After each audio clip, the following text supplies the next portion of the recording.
ఆ రాత్రి ఆకాశంలో కనిపించిన వింత సంకేతం 1997లో అమెరికాలోని ఒక చిన్న పట్టణంలో ఒక విచిత్రమైన సంఘటన జరిగింది.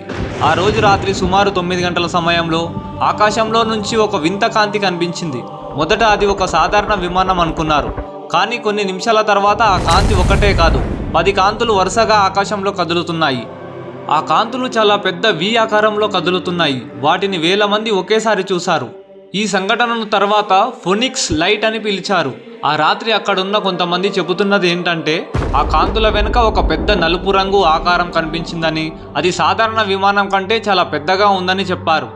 అది ఆకాశంలో పూర్తిగా నిశ్శబ్దంగా కదిలిందని, ఎలాంటి శబ్దం లేదని వాళ్ళు వెల్లడించారు. ఆకాశంలో అది పూర్తిగా నిశ్శబ్దంగా కదిలింది, ఎలాంటి శబ్దం లేదు. కొంతమంది అయితే అది ఫుట్బాల్ స్టేడియం అంత పెద్దదిగా ఉందని వారు చెప్పారు. కొన్ని నిమిషాల తర్వాత ఆ కాంతులు ఒక్కసారిగా మాయమయ్యాయి. ఈ సంఘటన తర్వాత అమెరికా ప్రభుత్వం అది మిలిటరీ ఫోర్స్ అని వివరించారు. కానీ ఆ సంఘటనను చూసిన చాలామంది ఆ వివరణను నమ్మలేదు. ఎందుకంటే ఆ కాంతులు చాలా క్రమబద్ధంగా కదిలాయి, అవి సాధారణ ఫ్లోర్స్లా కనిపించలేదు. ఈ సంఘటన తర్వాత ప్రపంచంలో యూఎఫ్ఓల గురించి చర్చ మరింతగా పెరిగింది. ఇలాంటి కథలు ఇంతకు ముందు కూడా వినిపించాయి. ఉదాహరణకు 1977లో జరిగిన రోజ్వెల్ ఇన్సిడెంట్ సంఘటన కూడా.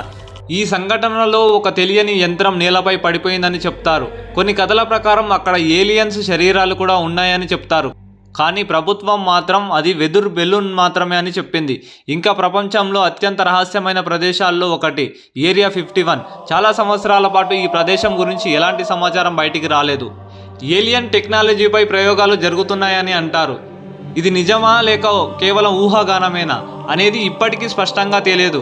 కానీ ఒక విషయం మాత్రం నిజం, ప్రపంచం మొత్తం వేలాది మంది ఆకాశంలో వింత వస్తువులను చూసామని చెప్తారు. కొన్ని వీడియోలు కూడా బయటికి వచ్చాయి. అవి శాస్త్రవేత్తలను కూడా ఆశ్చర్యపరిచాయి. శాస్త్రవేత్తలు ఒక విషయం చెప్తున్నారు, ఈ విశ్వంలో కోట్ల గ్రహాలు ఉన్నాయి, అందులో కొన్ని గ్రహాలపై జీవం ఉండే అవకాశం ఉందని. అయితే ఒక ప్రశ్న మాత్రం ఇంకా మిగిలే ఉంది, వాళ్ళు మనతో సంప్రదించడానికి ఎందుకు ప్రయత్నించలేదు?